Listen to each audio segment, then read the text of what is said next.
चुनाव आज तक में अब सबसे पहले बात बिहार के चुनावी संग्राम में उतरे दिग्गजों के ताबड़तोड़ प्रचार की करते हैं। बिहार में चुनावी बिसात बिछने के बाद सभी राजनीतिक पार्टियां जोर शोर से प्रचार में जुटी हैं। प्रधानमंत्री मोदी आज बिहार के मुजफ्फरपुर और छपरा में चुनावी रैलियां करेंगे। वहीं गृह मंत्री अमित शाह दरभंगा, समस्तीपुर और बेगूसराय में चुनावी जनसभा को संबोधित करेंगे। एनडीए की सरकार बनने में जुटे नीतीश कुमार भी आज बिहार में बेगूसराय, मुंगेर, लखीसराय और शेखपुरा में 4 रैलियां करेंगे। वहीं महागठबंधन की बिहार में जीत को लेकर राहुल गांधी भी आज नालंदा और शेखपुरा में चुनावी जनसभा करने वाले हैं।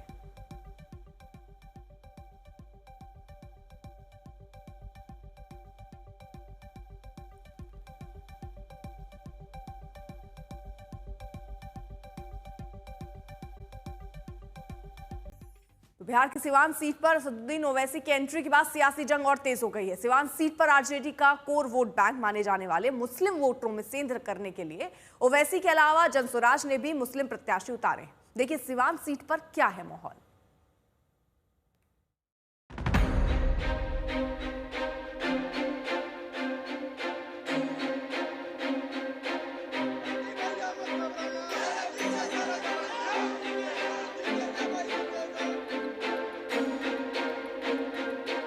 बिहार की सिवान सीट पर सियासी जंग और तेज हुई। बीजेपी के वरिष्ठ नेता भी सिवान में कर रहे हैं ताबड़तोड़ प्रचार। शहाबुद्दीन की विरासत और बड़ी मुस्लिम आबादी वाले सिवान में धुआंधार प्रचार। सिवान सीट पर असदुद्दीन ओवैसी की पार्टी ने भी ठोकी ताल। बिहार की सिवान सीट इस वक्त हॉट सीट बन गई है। बीजेपी, आरजेडी, एआईएमआईएम और जनसुराज की कांटे की टक्कर मानी जा रही है। बिहार के सीमांचल में और बिहार के सिवान क्षेत्र के अंदर एक नाम जो आज भी गूंजता है वो है मोहम्मद शहाबुद्दीन। उनकी मौत तो जेल में कोविड की वजह से 2021 में हो गई थी, लेकिन अभी भी उनका नाम यहाँ हर तरफ आपको गूंज के नजर आएगा। कई जगह तो यहाँ पे अभी भी चौक उनके नाम पे बने हुए हैं। उनका बेटा उसामा इस समय चुनाव लड़ रहा है। कहीं ना कहीं लोगों का मानना है कि जिस तरीके से भारतीय जनता पार्टी, उत्तर प्रदेश के मुख्यमंत्री योगी आदित्यनाथ, जेडीयू के तमाम लीडर, वो सभी लोग उंगली उठाते हैं और कहते हैं कि क्या आपको वो दहशत याद है जो शहाबुद्दीन के समय होती थी? क्या पता वही एक बहुत बड़ा टर्निंग पॉइंट चुनाव के अंदर बन जाए। होम मिनिस्टर अमित शाह की बात करें तो उन्होंने स्टेज से ललकारा था और कहा था कि चाहे 100 शहाबुद्दीन यहाँ पे आ जाएं, लेकिन अब वो बिहारियों को डरा नहीं पाएंगे। तो कहीं ना कहीं इस पूरे इलाके में एक नाम जो अभी भी गूंजता है वो है मोहम्मद शहाबुद्दीन। बड़ी मुस्लिम आबादी वाले सिवान में चुनावी मैदान में जहां बीजेपी ने बिहार सरकार के मंत्री मंगल पांडे को चुनावी मैदान में उतारा है, वहीं आरजेडी ने अवध बिहारी चौधरी को अपना उम्मीदवार बनाया। ओवैसी की पार्टी ने मोहम्मद कैफ को टिकट दिया है। वहीं प्रशांत किशोर ने इंतिफाक अहमद पर अपना भरोसा जताया। आरजेडी का वोट बैंक कहे जाने वाले मुस्लिम वोटरों में सेंध करने के लिए ओवैसी की पार्टी ने अपना उम्मीदवार मैदान में उतार दिया है। और यहाँ पे 2000 जहाँ पे आप जिस पाक जमी पे खड़ी हैं, जिसका नाम सिवान है, वहाँ तो 2009 में ओम प्रकाश यादव को सब यादव चले गए, तो माई समीकरण वहीं से खत्म हो चुका है। तो समीकरण है कहाँ? समीकरण अब चलेगी एमआईएम की चलेगी, दलित और मुसलमान चलेंगे, जय भीम और जय भीम चलेंगे। यहाँ माई समीकरण बिल्कुल नहीं है।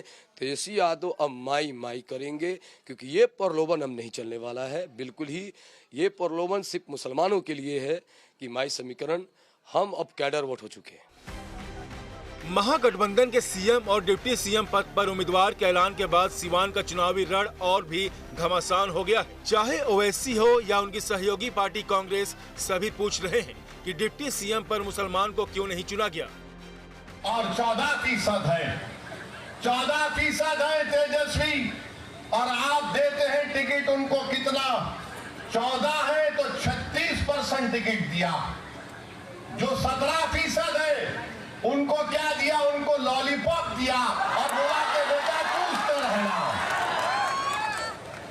तुम 14% और 36% तुम, और हमको बोल रहे दरी बिछाओ, दरी बिछाओ, दरी बिछाओ। मुसलमान अगर आप डिप्टी चीफ मिनिस्टर बना रहे तो मुसलमान को क्यों नहीं बना रहे? या तो किसी को मत बनाइए, कोई एतराज नहीं होगा किसी को, लेकिन अगर आपने ऐलान किया है तो फिर उसको भी बनाना चाहिए। जहां एक तरफ असदुद्दीन ओवैसी ताबड़तोड़ हमले कर रहे हैं, वहीं यूपी के सीएम योगी की रैली में लोग बुलडोजर लेकर आए और सीएम योगी ने महागठबंधन पर जमकर निशाना साधा। और अब बात करते हैं बिहार में सीएम फेस को लेकर मचे सियासी घमासान की। महागठबंधन नेताओं की एनडीए पर ताबड़तोड़ हमले जारी हैं। बिहार में महागठबंधन और एनडीए के स्टार प्रचारकों की धुआंधार रैलियां जारी हैं। बुधवार को राहुल गांधी ने महागठबंधन के चुनावी अभियान की कमान संभाली तो बीजेपी की पूरी टीम दल बल के साथ बिहार के चुनावी प्रचार में ताल ठोकती दिखी। प्रचार की दोनों टीम महागठबंधन और टीम एनडीए के बीच कैसी जुबानी जंग का नया दौर शुरू हुआ है, अब जरा आपको वो दिखाते हैं। ये तो चुनाव दंगल की बातें हैं, वास्तविकता ये थोड़ी है। वास्तविकता में तो ये लोग घबराए हुए हैं। ये लोग घबराए हुए हैं, अपना मुख्यमंत्री चेहरा घोषित नहीं कर पा रहे हैं। जिन्होंने कहा चुनाव के बाद देखेंगे, लेकिन पिछले चुनाव में खुल के कह नीतीश कुमार हमारे मुख्यमंत्री होंगे, इस बात क्यों नहीं कह पा रहे हैं? इसलिए ये तो जुमलेबाजी है इनकी। सोनिया जी राहुल को बनाना चाहते हैं और लालू जी अपने बेटे को बनाना चाहते हैं। दोनों को मैं कह देता हूं, सीएम या पीएम कोई भी सीट खाली नहीं है। यहां नीतीश कुमार जी है, वहां मोदी जी।